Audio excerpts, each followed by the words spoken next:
পবিত্র কোরআনুল কারীমের সূরাতুল বাকারা 208 নম্বর আয়াত তেলাওয়াত করেছি। আল্লাহ জাল্লা শানুহু তাবারাক ওয়া তাআলা বলেন, ও ঈমানদার বান্দা বান্দীগণ, তোমরা ইসলামের মধ্যে পুরোপুরি ভাবে প্রবেশ করো। বলেন এই নির্দেশ কার? আল্লাহ। আরেকবার বলেন কার? আর আল্লাহ পাক বলেন, শয়তানের ইত্তেবা করিও না। কেন? শয়তান মানুষের প্রকাশ্য দুশমন। শয়তান মানুষের কি? প্রকাশ্য দুশমন। আল্লাহ পাকের নির্দেশ দুইটা এই আয়াতের মধ্যে। নাম্বার 1, ঈমানদাররা ইসলামের মধ্যে পুরোপুরি ভাবে প্রবেশ করতে হবে। নির্দেশটা কার? আরেকবার বলেন কার? আমার আল্লাহ বলেন, ইয়া আইয়ুহাল্লাযীনা আমানু দুখুলু ফিস-সিলমি কাফা ওয়া লা তাত্তাবি'উ খুতুওয়াতিশ-শাইতান ইন্নাহু লাকুম আদুউন মুবিন। আজ থেকে বহু বছর আগে এই দুনিয়ার জমিনে মানুষগুলোকে আল্লাহ কোরআন সৃষ্টি করে পাঠিয়ে দিলেন, কিন্তু মানুষরা দুনিয়ার জন্য চলে আসার পরে আল্লাহ তাদেরকে সৃজন করে সৃষ্টি করে পাঠিয়ে দিলেন। এই মানুষগুলো দুনিয়ার জন্য চলে আসার পরে বিদ্যা বুদ্ধি করে আত্মনিক করে তাবলীগপূর্ণ জীবন গঠন করে। এই মানুষগুলি তাদের ধর্ম লাখ মানাতে সবল সরস্বতী আফ্রোদিতি, কেউ বাবার কালী, কেউ বাবার মহাদেব, কেউ বাবা ঠাকুর, কেউ বাবার দুর্গা, কেউ বাবার লক্ষ্মী, কেউ বাবার সরস্বতী, কেউ বাবার লক্ষ্মী, কেউ বাবার আফ্রোদিতি, কেউ বাবার গাছের পূজা, কেউ বাবার মাছের পূজা, কেউ নানান মানুষের পূজা। আমার বন্ধুগণ, আমার ভাইরা, মানুষ যখন মানুষের আইন মানতে মানতে গোমরা হয়ে গেল, পথভ্রষ্ট হয়ে গেল, ঠিক তদন্ত সময়ে পাপে ভরা গুণে ধরা মানুষগুলোকে আমার আল্লাহ রাব্বুল আলামিন ভালো বানাবার জন্য, অসভ্য মানুষগুলোকে সভ্য বানাবার জন্য, ভদ্র মানুষগুলোকে ভদ্র বানাবার জন্য, বেঈমান মানুষগুলোকে ঈমানদার বানাবার জন্য আমার আল্লাহ রাব্বুল আলামিন তার কুদরতি পার্লামেন্টের সিদ্ধান্ত অনুযায়ী দুইটা নিয়ামত দুনিয়ার জমিনে পাঠিয়ে দিলেন। নাম্বার 1, বিশ্ব নবী মুহাম্মদুর রাসূলুল্লাহ সাল্লাল্লাহু আলাইহি ওয়াসাল্লামকে আল্লাহ দুনিয়ার জমিনে পাঠাইলেন। দ্বিতীয় নম্বরে নবীজির উপরে 39 পারা কোরআন আল্লাহ নাযিল করে দিলেন। আওয়াজ দিয়ে মুজাহিদের মতন আওয়াজ দিয়ে বলেন না সুবহানাল্লাহ। আওয়াজ দিয়ে বলেন না সুবহানাল্লাহ। আল্লাহ বললেন, নবীজি তাম পৃথিবীর মানুষগুলোকে আমার পক্ষ থেকে জানিয়ে দেন, নবী গো,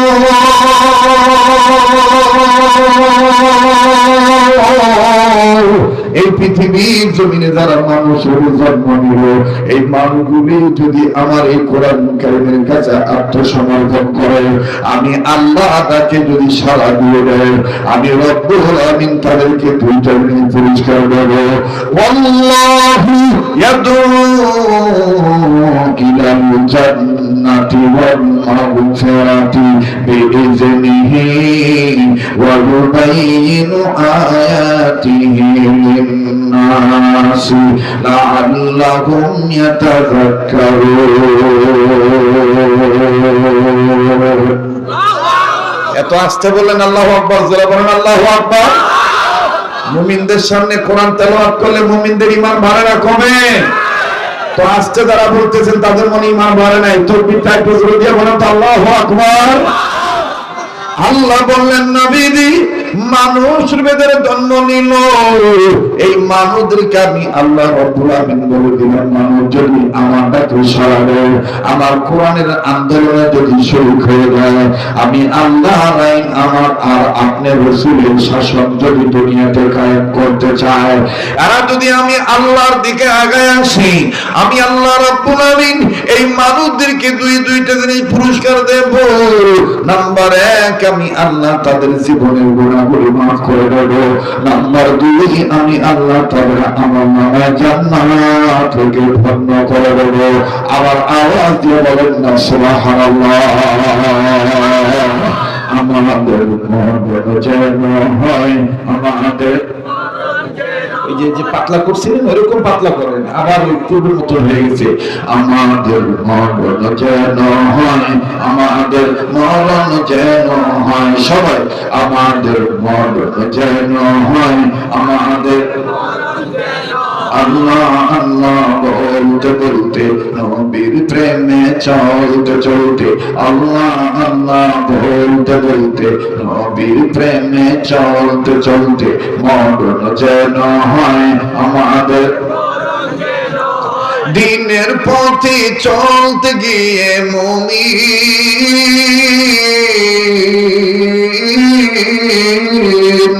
দিনের পথে চলতে গিয়ে অখের কথা বলতে গিয়ে মরণ কালে কালমা যেন নসিব হয়, আমাদের মরণ যেন হয়, আমাদের মরণ যেন হয়, সবাই আমাদের মরণ যেন হয়, আমাদের মরণ যেন হয়। মারহাবা কর। ইসলামের মধ্যে পুরাপুরি ঢুকবো না অর্ধেক ঢুকবো? ইসলামের মধ্যে পুরাপুরি ঢুকলেই মামলা হওয়ার সম্ভাবনা থাকে। কথা বল ঠিক কিনা? হামলা হওয়ার আশঙ্কা থাকে। তাই বলে কি ইসলাম ছেড়ে দেওয়া যাবে? ছেড়ে দেওয়া যাবে না। যারা ছেড়ে দিবে তারা কার ইত্তেবা করে? শয়তানের ইত্তেবা করে। ঠিক কিনা বলেন? আমার ভাইরা, আমার বন্ধুরে,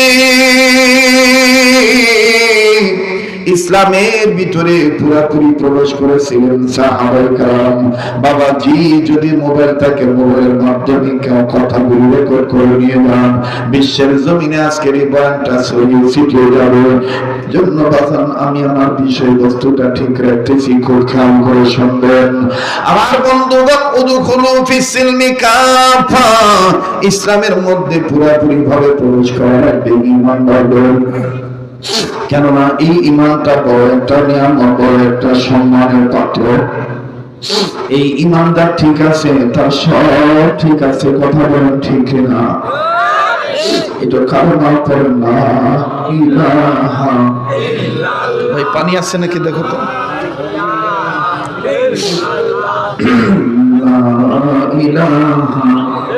আমি আপনাকে বারবার বলতেছি যে আপনি বাসটা মোটা করেন, ভলিউমটা একটু বাড়ান, বিভাগ দেন, শ্বাস টানতেছে।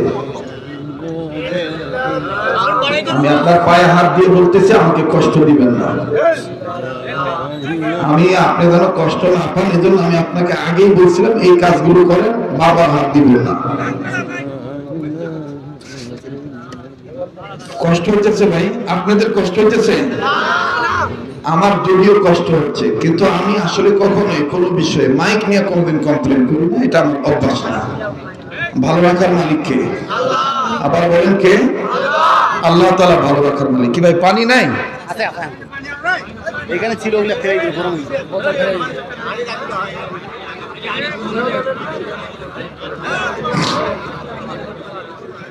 টিস্যু কোথায়? এখানে টিস্যু নাই, পানি নাই, আছে সবগুলো গেছে কোথায়? আর তুই মোটরসাইকেলের উপর পড়িস আজকে? হ্যাঁ,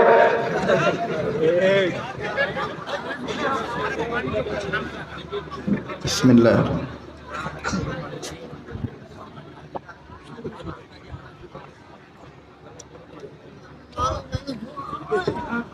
না আলহামদুলিল্লাহ, আলহামদুলিল্লাহ, আবার বলেন আলহামদুলিল্লাহ। আল্লাহ বললেন নবীজি, পৃথিবীর জমিনে যারা মানুষ রূপে জন্ম নিল, এই মানুষগুলো যদি আমি আল্লাহ ডাকে সাড়া দেয়, আমি আল্লাহ তাদের জীবনের গুনাহ মাফ করে দেব। আমলনামায় আমি আল্লাহ রব্বুল আলামিন তাদেরকে জান্নাত দান করে দেব। আমার ভাইরা, আমার বন্ধুগণ, ও বৃহত্তম ডিস্ট্রিক্ট বাংলাদেশের মতো ঐতিহাসিক ডিস্ট্রিক্ট দিনাজপুর জেলার অন্তর্গত বিরল থানার ভাইরা, পার্শ্ববর্তী থানা থেকে আগত আমার ভাইরা, যুবক বন্ধুরা, কেন তুমি ঈমানকে হেফাজত করবা না? কেন তুমি ইসলামের মধ্যে পুরোপুরি প্রবেশ করবা না? অতীতের ইতিহাস থেকে পাওয়া যায়, তবে আজে বাজে কোন গল্প কিসসা কাহিনী না বুখারী শরীফের ঘটনা। আমার বন্ধুগণ, বুখারী শরীফের মধ্যে আছে যে যুবকটার কথা আল্লাহ রাসূল সাল্লাল্লাহু আলাইহি ওয়াসাল্লাম কত মায়া করে, মহব্বত করে, শ্রদ্ধা করে কথাটা বলেছেন। আমার বন্ধুগণ, আমার বাবাজিরা, যে যুবক মানুষ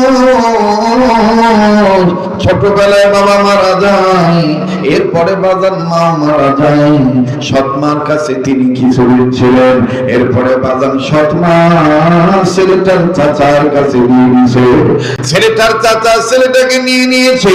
আরে বন্ধু, চাচার ঘরে লালিত পালিত একদিন এই যুবক চাচার সাথে যখন খানা খাইতে বসলো, চাচাও খানা খাবে, আমার বন্ধুগণ ভাতিজাও খানা খাবে। যখনই খাবার খাইতে বসেছেন, হঠাৎ করে চাচা নজর করে দেখতেছেন ভাতিজা কোনো খাবারে হাত লাগায় না, খাবারে হাত দেয় না, খাবার শুরু করে না। চাচা ডাক দিয়ে বলতেছেন, ভাতিজা তোমাকে আজকে কেমন জানি মন ভার ভার দেখা যায়, তুমি কেমন জানি চিন্তিত। ভাতিজা তুমি আমায় কিছু বলতে চাচ্ছ মনে হয়, বলো কিনা? চাচার কথার প্রতি উত্তরে ভাতিজা ডাক দিয়ে বললেন, চাচা গো, আপনি যদি অনুমতি দিতেন আমি আপনাকে একটা কথা জিজ্ঞাসা করতাম। চাচা বললেন, কি জিজ্ঞাসা করবা বলো? ভাতিজা ডাক দিয়ে বললেন, চাচা ওই যে সুন্দর চেহারা নিয়ে যেই লোকটা দাওয়াত দেয় লা ইলাহা ইল্লাল্লাহু লা ইলাহা ইল্লাল্লাহ, এই যে সুন্দর চেহারা নিয়ে যিনি তাওহীদের দাওয়াত দেয়, যিনি ইসলামের দাওয়াত দেয়, যিনি মাটির মূর্তির পূজা করতে নিষেধ করে, বাপ দাদার বানানো মাটির মূর্তির পূজা করতে নিষেধ করে, ও চাচা বলেন তো দেখি এই মুহাম্মদ ব্যাপারে আপনার কি মন্তব্য? এই লোকটাকে আপনার কেমন মনে হয়? চাচা ডাক দিয়ে বললেন, বাতিদারি মুহাম্মদের ব্যাপারে জিজ্ঞাসা করেছো? মুহাম্মদ এমন একটা মানুষ, আমার জানা মতে মুহাম্মদ খুব ভালো মানুষ। আল্লাহু আকবার কর। যারা আল্লাহু আকবার আসতে বলবে মনে করবেন যে ভিতরে নবী ব্যাপারে সন্দেহ আছে, আর যারা নবীকে বিশ্ব নেতা মানতে সন্দেহ করবে, বুঝতে হবে তাদের ঈমান দুর্বল। এবং নবীকে যারা শেষ নবী মানে না, বিশ্ব নেতা মানে না, তারা আমার বন্ধুগণ, নবীকে যারা শেষ নবী মানে না, তারা মুসলমান হতে পারে না। তারা কাদিয়ানী আর কাদিয়ানীর কাফের, কাদিয়ানীদেরকে যারা কাফের মনে করে না, তারাও কাফের, ঠিক কিনা বলে? ভাতিজা চাচার কথার প্রত্যুত্তরে চাচা ভাতিজাকে ডাক দিয়ে বলতেছেন, ভাতিজা মুহাম্মদ অনেক ভালো মানুষ, এজন্য আমরা সবাই তাকে বিশ্বাসী বলে ডাকি। সুবহানাল্লাহ। ভাতিজা ডাক দিয়ে বললেন, চাচা মুহাম্মদ যদি ভালো মানুষ হয়ে থাকে, তাইলে ভালো মানুষটা যে দাওয়াত দেয়, এই দাওয়াত তো ভালো দাওয়াত। চাচা আপনি যদি মনে কিছু আনেন, আমি জিজ্ঞাসা করতে চাই, এই মুহাম্মদ যে ইমানের দাওয়াত দিয়ে আমাদেরকে ইসলাম ধর্মের ভিতরে ঢুকতে বলে, চাচা এই ব্যাপারে আপনার মন্তব্য কি? এইবার চাচা খাবার বাদ দিয়া তেলে বাগুনে জ্বলে উঠছে। বাদাম দেখবেন আমাদের বাংলাদেশে ও আমাদের সমাজে এরকম অনেক মানুষ আছে, একই সাথে নামাজ আদায় করে, ভোটটা দেওয়ার সময় যদি বলেন, চাচা ভোটার মানুষের তৈরি করা আইনি দিন না, আল্লাহর আইন রাসূলুল্লাহর আদর্শ দ্বারা বাস্তবায়ন করতে চায়, ইসলামের প্রতীকে ভোটটা দেন, তখন দেখবেন চাচা ডাক দিয়ে বলে, তুই রাজনীতির ঘোড়া দিন বুঝিস, তোর জন্ম আগে না আমার জন্ম আগে। কথা কর। এই জন্যই কবি আক্ষেপ করে বলেছেন, সামনেতে মোরা এগিয়েছি যত, পিছনে পড়েছি তত, সংখ্যাতে শুধু বাড়িয়ে চলেছি গরু ছাগলের মতো। একটা সংসারে 22-23 জন পারিবারিক সদস্য, 23টা লোকে যদি ইসলামের পক্ষে ভোট দেয় তা তো ওই পরিবারটাই তো ইসলামী। কিন্তু খোঁজ নিয়ে দেখবেন 23 জনের মধ্যে 2 জন ইসলামের পক্ষে ভোট দিতে চায়, তাহলে গরু ছাগলের মতন খালি সংখ্যা বাড়ে, কথা হয় না। গরু ছাগলের মতন সংখ্যা বাড়ে। পাঠার যেমন শরীর গরম হলে পাটি খোঁজে, রাগ করেছেন ভাই, কথা হয় না। পাঠার শরীর গরম হলে দেখবেন পাঠা যেমন,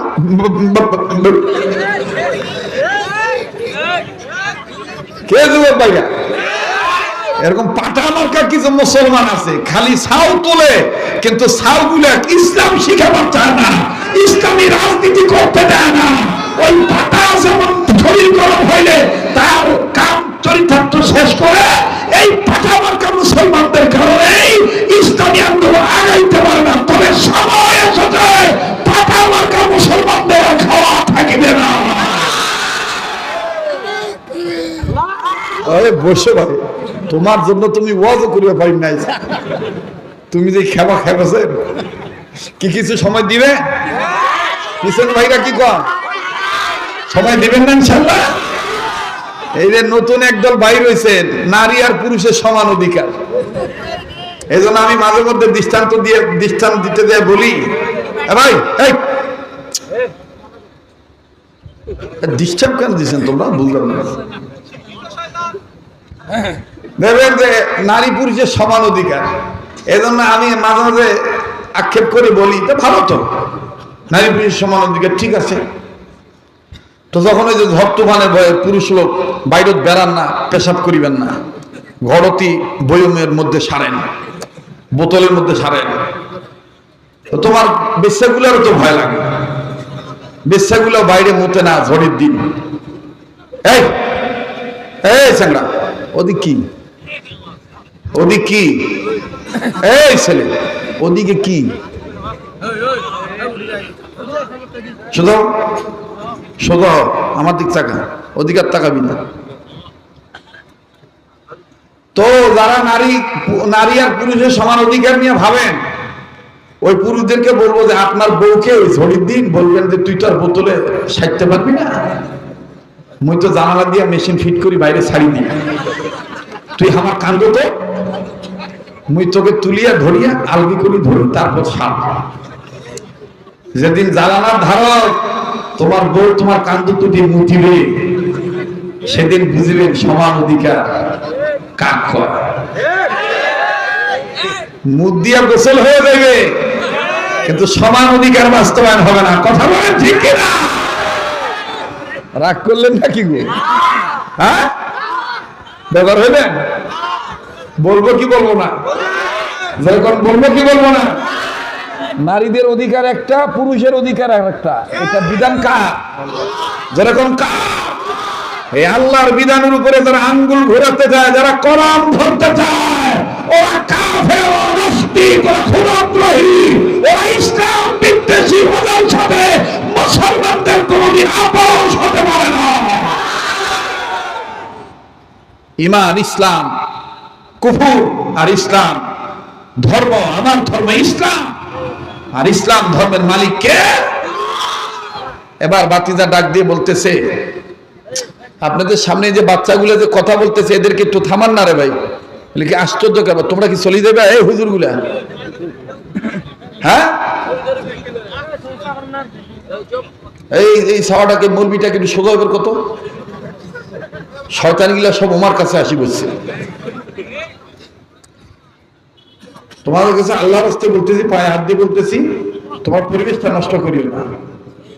বাংলাদেশে বহুত বক্তা দেখছো, কিন্তু আমার মতন এরকম এই ধৈর্যশীল, মানে ধৈর্য ধরি সময় নিয়ে বয়ান করে, এখন এই মাল নাই, খালি আসি ঘড়ির দিক তাকা,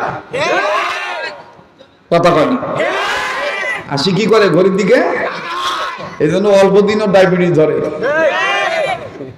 পাবলিক ঠকাইলে আল্লাহ তার ঠকায়, কদিন ভালো থাকে এরপরে। আর মুই আজ কতদিন ধরে চলছি, জিঙ্কে ছিলাম হুঙ্কায় আছি। ভালো লাগছে কে? যে বলেন কে? একটা মাহফিল একটা এলাকার জন্য ঈদের চাঁদের মতো, ঠিক কিনা ভাইয়া?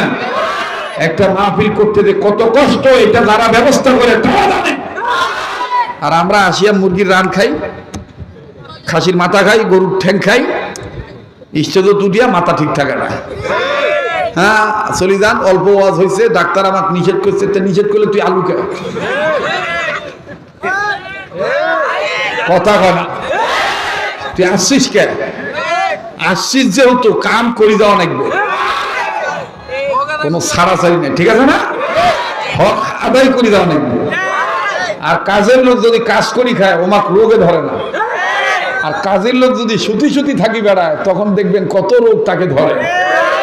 আলসিয়ার কোনো দুনিয়াতেও শান্তি নেই, আখেরাতেও শান্তি নেই। মুসলমান কখনো অলস হতে পারে না।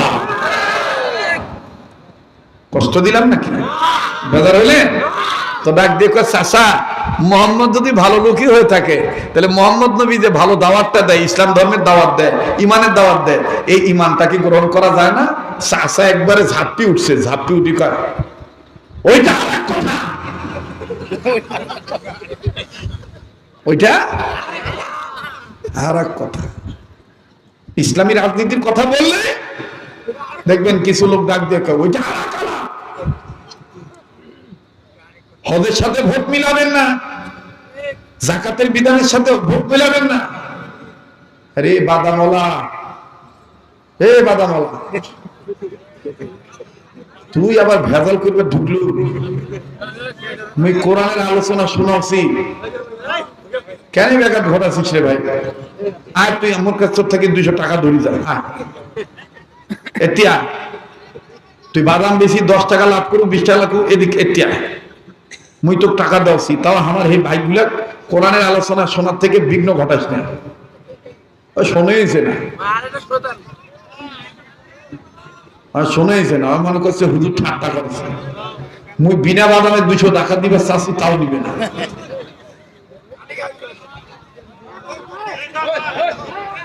কি ভাইয়া একটু আগায় নেব? বুঝতে পারতেছি না ভাইয়া, বল। লোকগুলার সামনে আগায় নেব না? না, গরমের দিন তো, যে যেভাবে শান্তি পাচ্ছে ওভাবেই থাক নাকি কর। কিন্তু আজকে যদি একটু সময় লাগে দিতে রাজি আছে না ভাইয়া? যদি কোনো দোকানদার এসে থাকেন, দোকানদাররা মাহফিলের ভিতরে ঢুকে আমার বাবা ভাইদের, সম্মানিত শ্রোতাদের মনোযোগে বিঘ্ন ঘটাবেন না। আজকের মাহফিল আল্লাহর দরবারে কবুল, কথা বলেন। ইতিহাস রেকর্ড হয়ে থাকবে আজকের মাহফিল। আমি গত বছর আসতে পারি নাই, আর কমিটিগুলো খুব চালাক, আমরা চিন্তা করে যে এক বছর ড্রপ দেই, যা কাম এই শরীয়তপুরীর মতন মাল পাবো না। কারণ শরীয়তপুরী উত্তরবঙ্গের মাটি ও মানুষের মন বুঝে, কথা ঠিক কিনা? আমার আগে যে ওয়াজ করছে আমারই ছাত্র, আমার সাগরেদ, কিন্তু বহু চেষ্টা করছে, দিনাজপুরের মানুষের মন গলিবার পারে নাই। ও ভাইলি বোঝে নাই, কথা না। যিনি এই বুঝ আল্লাহর দান, কার দান? জোরে কোন বাবা, কার দান? এই জন্য আমার মা আমাকে বলে, আমার নানি বাড়ি উত্তরবঙ্গে, তো আমার মা আমাকে বলে দিয়েছে ছোটবেলায়, তুই যেভাবে বক্তা হয়েছিস উত্তরবঙ্গে, সারা পৃথিবীতেই তো মুসলিম রাষ্ট্রে তোর নাম সুনাম আছে, কিন্তু আমার বাপের দেশত অর্থাৎ রংপুর বিভাগ আর রাজশাহী বিভাগ, এই উত্তরবঙ্গের মাটি ও মানুষের তুই প্রিয় বক্তা, এটা তুই জানি রাখিস। তা আমি তখন কই, সব লোকগুলো এরকম নিজের বাপের দেশের টান টানে, কথা বলে। তো আমি মনে করি আপনারা আমার মহব্বতের মানুষ। কি হয়েছে? কোনো ডিস্টার্ব দেন না, কোনো কথা কন না আমার ভাইরা, আমার বন্ধুগণ। তো ডাক দিয়ে বলতেছে, ওটা আর কথা মনে আছে? ভাতি দাও, মুই খাই না তোর বাড়ির খাবার। ওটা যদি আর কথা হয়ে থাকে তাহলে সেই কথাই আমার দরকার। চাচা তোর সাক্ষী রাখি, মুই পড়ে নিলাম লা ইলাহা ইল্লাল্লাহু মুহাম্মাদুর। তাক দিয়ে কসে যে চাচা তোকে মুই সাক্ষী রাখি, দিনাজপুর তুই কইলে খুব ভালো আছো, আরে তোমরা ভালো আছেন রে, দেখবেন কি খুশি। এই একই ভাষা যখন আমি আবার নোয়াখালী যাই তখন আমাকে আবার জিজ্ঞাসা করে, কাকু আপনি ভালো আছেননি? আমি তখন কই, জি আমি ভালো আছি, তুই ভালো আছো নি? আমি সব দেশের ভাষা মোটামুটি আয়ত্ত করে রাখছি। এটা কার দান? কার দান? বাতিরা যখন ঘোষণা দিলেন, আশহাদু আল্লা ইলাহা ইল্লাল্লাহু ওয়া আশহাদু আন্না মুহাম্মাদান আবদুহু ওয়া রাসূলুহু। আমার ভাইরা, আমার বন্ধু, এবার চাচা ডাক দিয়ে বললেন, বাতিদা এই কালেমা পড়ার পরিণতি কি হতে পারে তুমি জানো নাকি? বাতিদা ডাক দিয়ে বললেন, চাচা কি হবে? আমি সব মাথা পেতে নেব, কালেমার মালা আমি গলায় পড়েছি, আসবে যত বাজালা দুঃখ মেনে নিয়েছি, কালেমার মালা আমি গলায় পড়েছি, ইসলামের রাজনীতি গলায় পড়েছি, আসবে যত হবে যত হামলা মামলা মেনে নিয়েছি, কালেমার মালা আমি গলায় পড়েছি, কালেমার মালা ঠিক কিনা? আমি কালেমার মালা গলায় পরে নিয়েছি, আমার কত ঝামেলা হবে সব ঝামেলা আমি মাথা পেতে নিয়েছি, আমি বিশ্বাস করে ফেলেছি ইসলামী আন্দোলনের পক্ষে থেকে মরলে শহীদ, বাঁচলে গাজী, এতে আমার আল্লাহ রাজি। কালেমার মালা আমি গলায় পড়েছি, সবাই কালেমার মালা আমি, আবার কালেমার মালা আমি গলায় পড়েছি, আসবে যত দুঃখ জ্বালা মেনে নিয়েছি, কালেমার মালা আমি। মাশাআল্লাহ, কষ্ট হচ্ছে? একটু যদি সময় দিতেন। আর একটু সময় দেওয়া যাবে না? আর 15 মিনিট। হ্যাঁ, সারা রাত পিছনে বাবা কি করছেন গো? তাহলে আমি বলবো আজকের মাহফিল, আপনারা বলবেন চলবে চলবে, একটু ঢেলান দেন আপনি। জি, আর যদি কষ্ট হতে পাশে সিটে বসে, কারণ যারা চেয়ারত বসি অভ্যাস নাই। হ্যাঁ, মোর দাদি আমার যতই সোফা দিই তারপর পিড়া কণ্ঠে, আপনি পাশে আসেন না। হ্যাঁ, এর আছে না কিছু, যেমন মোর একটা অভ্যাস, আল্লাহ তো এখন কিছু ভালো রাখছে নাকি কম, কিন্তু মুখ যখন ওই নরম বিছনাথ সুদিবার দেয়, মুই বালুসকুনা নিয়ে নিচুত ছুটি, তখন আমার বউ কয় লোকটা আরাম বোঝে না। আমি হারে মুই ঠিকই আরাম বুঝি, কিন্তু মোর শরীরে নরম বিছনা মানে না।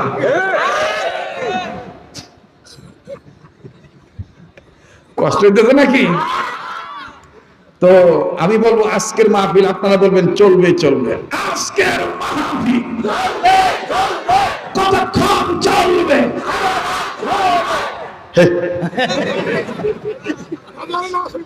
আল্লাহ যতক্ষণ চালায় ইনশাআল্লাহ। ভাতিজাকে চাচা ডাক দিয়ে কয়, এর পরিণতি হলো 1 নাম্বার, তোকে মুই যত সম্পদ দিয়েছি সব ফেরত দে।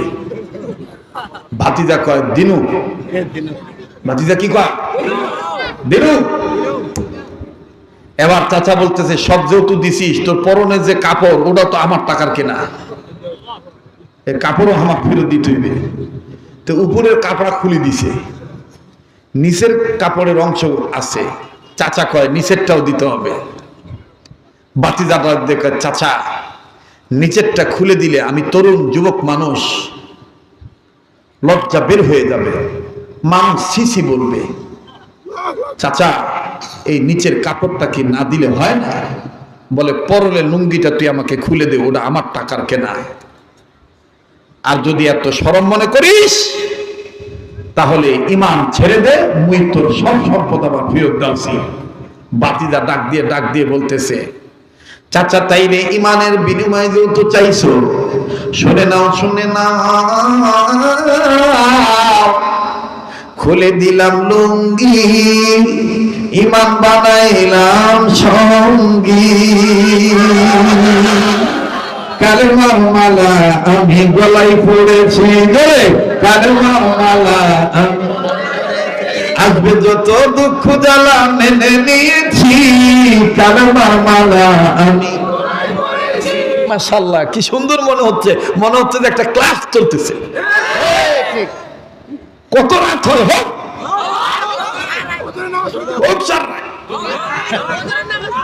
ফজর নামাজ পড়ে যাবে।